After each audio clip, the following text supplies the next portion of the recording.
Assalamualaikum warahmatullahi wabarakatuh. Halo teman-teman semua, apa kabar?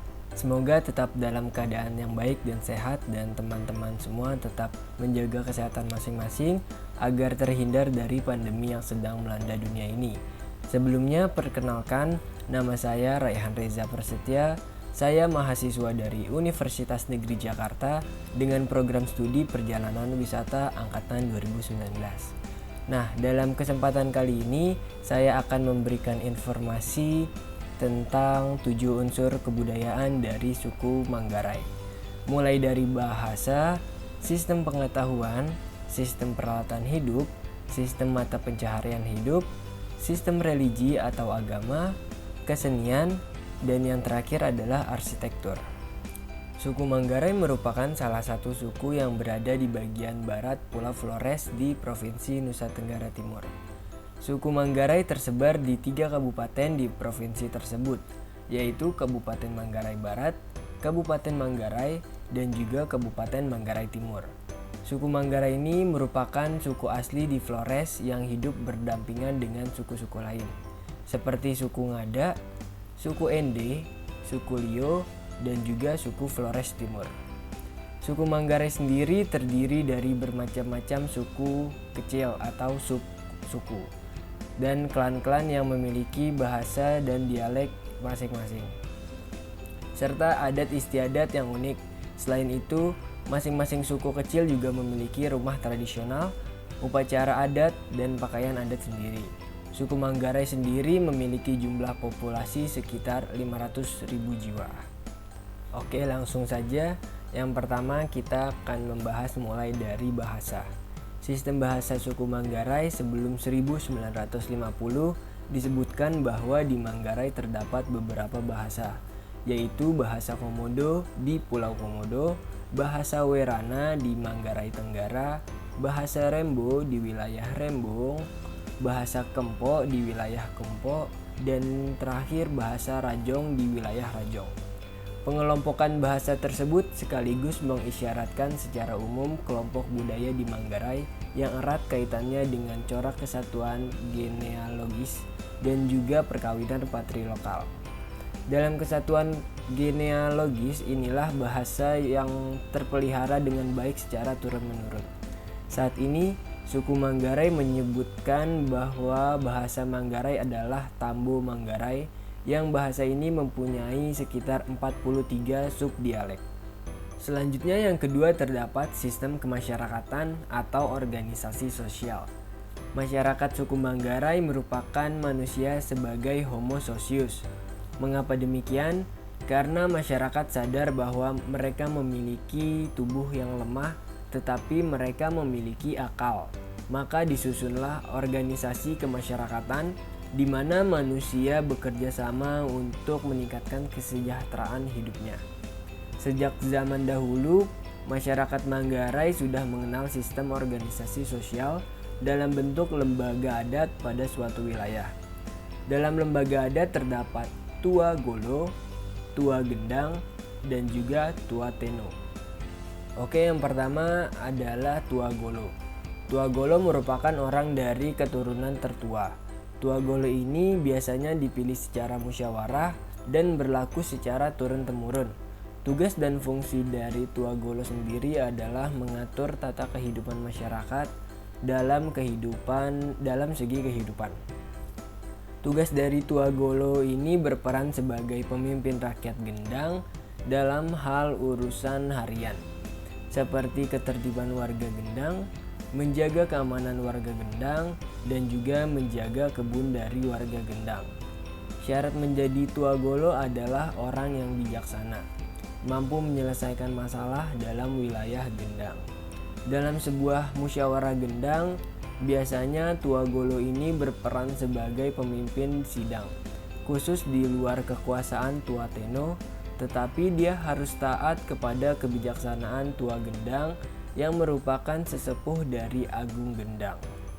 Selanjutnya, yang kedua terdapat Tua Gendang. Tua Gendang merupakan kekuasaan tertinggi yang mengepali rumah adat. Gendang sebagai pengangkat upacara adat. Apabila ada musyawarah yang berkaitan dengan adat, harus dilakukan di rumah gendang. Tua gendang ini bertanggung jawab atas pelaksanaan serta kelancaran suatu musyawarah yang tengah berlangsung. Tua gendang sangat berkaitan dengan urusan kebun. Pembukaan kebun baru akan dianggap sah apabila telah diresmikan secara adat, dan tua gendanglah yang berhak dan bertanggung jawab atas pembukaan kebun baru tersebut. Nah, yang terakhir terdapat tua teno. Tua teno melaksanakan hal-hal yang teknis dalam pembukaan kebun, yang dipandang mampu dan bijak dalam mengatur kepentingan bersama dalam pembukaan kebun, serta semua urusan adat yang berkaitan dengan kebun. Tua teno baru akan menjalankan tugasnya setelah mendapat persetujuan dari tua gendang dari hasil musyawarah yang sebelumnya telah dilakukan bersama-sama. Selanjutnya yang ketiga terdapat sistem peralatan hidup dan juga teknologi. Masyarakat Manggarai di masa lalu sudah mengenal bahkan mampu menghasilkan peralatan atau perkakas yang dibutuhkan untuk kehidupannya. Secara tradisional, mereka sudah dapat membangun rumah. Dalam hal pembuatan rumah, misalnya di Manggarai dikenal dengan 5 tahapan yang sekaligus menggambarkan konstruksi segi 5. Konstruksi segi 5 ini berkaitan dengan latar belakang filosofis dan juga latar belakang sosiologis. Angka ini memang dipandang sebagai angka keramat karena secara langsung dihubungkan dengan rempa 5 atau nama lainnya adalah 5 jari kaki, kemudian mosa 5 yaitu 5 jari dalam ukuran pembagian kebun, sanda 5, wase 5, dan juga lampe 5. Untuk pakaian Manggarai sebelumnya mereka mengenal tenun ikat. Bahan yang dipakai sebelum mengenal tenun ikat yaitu terbuat dari kulit kayu cale sejenis pohon sukun. Sementara untuk perhiasan sebelum mereka mengenal logam, perhiasan mereka umumnya terbuat dari terumpung kelapa, kayu, atau juga akar bahar. Begitupun teknologi pembuatan minimum tradisional juga sudah dikenal lama di masyarakat Manggarai, yakni proses pembuatan atau mencampur air enau dengan kulit damer sehingga menghasilkan alkohol berkadar tinggi seperti arak atau tuak. Masyarakat Manggarai sejak dulu juga sudah mengenal cara pembuatan obat-obatan yang berasal dari daun-daunan. Misalnya londe jembu, yaitu pucuk daun jambu untuk mengobati sakit perut, kayu sita untuk mengobati disentri. Sebelum mengenal logam, untuk alat-alat pertanian, masyarakat Manggarai sudah mengenal perkakas dari bambu, kayu, ataupun tanah liat untuk mengolah hasil pertanian. Kemudian kita akan membahas kelanjutan dari 7 unsur kebudayaan ini, yaitu yang keempat terdapat sistem mata pencarian hidup. Pada umumnya, masyarakat Manggarai mempunyai pengetahuan yang cukup tentang flora, tentang tanaman, ataupun juga tentang tumbuh-tumbuhan yang bermanfaat bagi kehidupannya. Ilmu ini mereka dapatkan dari ilmu turun-temurun yang diberikan oleh leluhur mereka, dan dari ilmu pengetahuan inilah yang dijadikan oleh masyarakat suku Manggarai sebagai mata pencaharian mereka. Mata pencaharian terbesar dari masyarakat Manggarai adalah berladang. Mereka menggunakan sistem gotong royong dalam hal membuka ladang di dalam hutan. Aktivitas ini sendiri dari memotong dan membersihkan hingga menebang pohon-pohon dan juga membakar daun-daunan. Kemudian, bagian hutan yang dibuka dengan cara tersebut dibagi rata antara keluarga luas yang telah bersama-sama membuka hutan tadi. Tanaman yang biasanya ditanam di antara lain adalah padi, ubi kayu, jagung, buah, serta sayur mayur. Selain itu, masyarakat suku Manggarai Flores juga bermata pencaharian sebagai peternak. Hewan peliharaan yang terpenting adalah kerbau. Binatang ini tidak dipelihara untuk tujuan ekonomis, tetapi untuk membayar mas kawin, kemudian untuk upacara adat, dan yang terakhir untuk menjadi lambang kekayaan serta menjadi ajang gengsi sesama masyarakat suku Manggarai. Selain itu, kuda juga merupakan hewan peliharaan yang penting yang dipakai sebagai binatang tenaga memuat barang. Di samping itu, kuda juga sering dipakai sebagai mas kawin sebagai pengganti dari kerbau.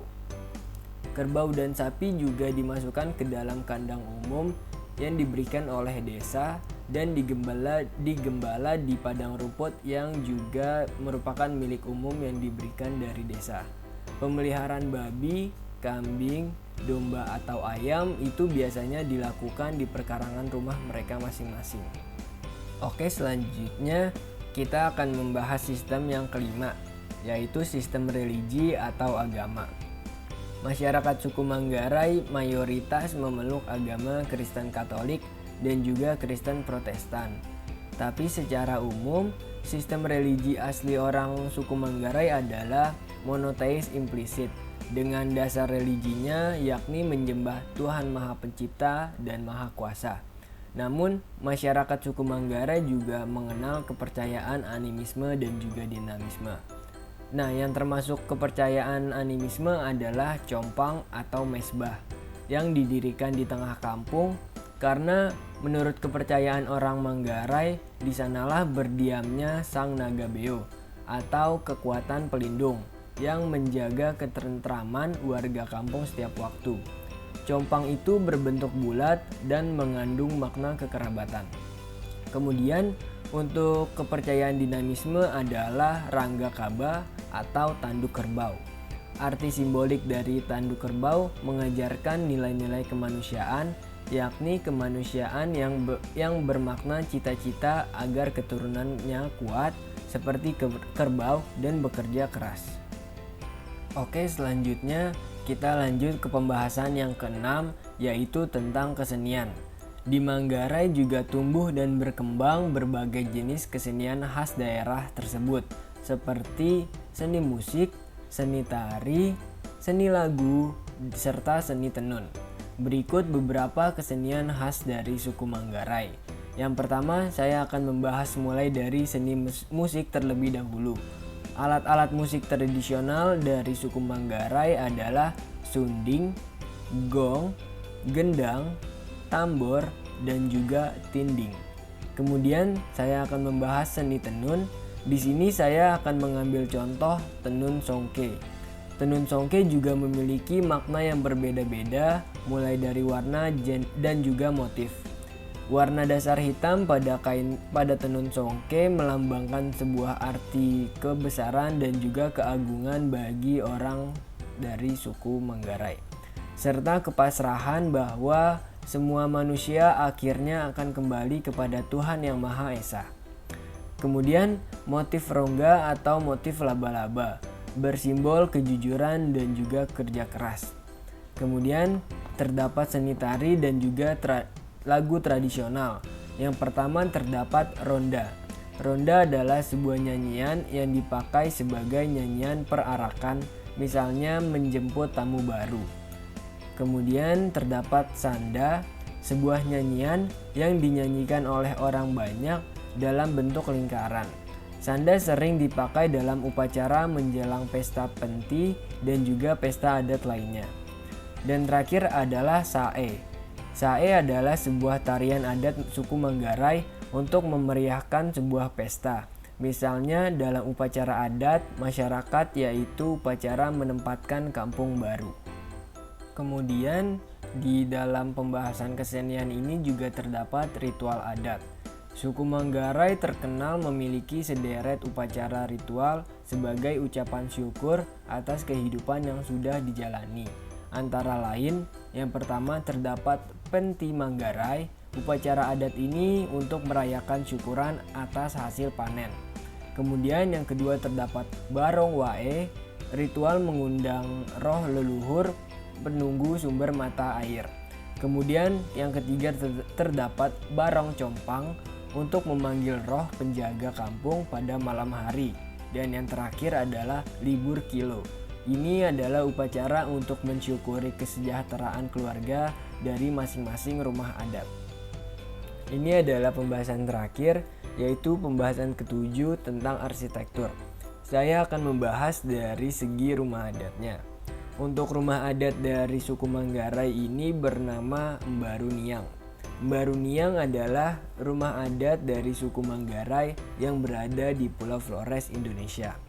Mbaru Niang ini sangat unik karena rumah adatnya ini berbentuk kerucut yang menjadikan daya tarik bagi arsitektur Indonesia dan juga arsitektur dunia untuk meneliti bentuk warisan leluhur dari suku Manggarai dalam membangun rumah. Rumah adat Mbaru Niang ini memiliki 5 lantai yang memiliki tinggi sekitar 15 meter. Rumah adat Mbaru Niang ini sangat unik karena hanya berjumlah 7 bangunan dan hanya terdapat di kampung adat Wairebo yang terpencil di atas pegunungan dengan ketinggian 1117 meter di atas permukaan laut. Ini adalah kesimpulan dari 7 unsur kebudayaan suku Manggarai. Suku Manggarai merupakan suku yang memiliki beragam kebudayaan dengan keunikan tersendiri. Tiap-tiap sukunya juga memiliki budaya serta bahasa tersendiri yang sangat menarik.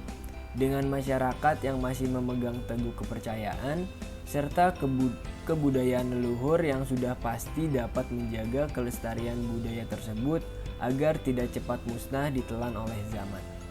Sudah sepatutnya kita sebagai generasi penerus bangsa ikut mendukung pelestarian budaya suku Manggarai. Berbagai cara dapat kita lakukan untuk melakukan pelestarian budaya tersebut, seperti halnya dengan berkunjung dan mempelajari budaya suku Manggarai, menghormati dan juga menghargai kebudayaan mereka, dan masih banyak lagi yang dapat kita lakukan untuk terus menjaga kelestarian budaya tersebut.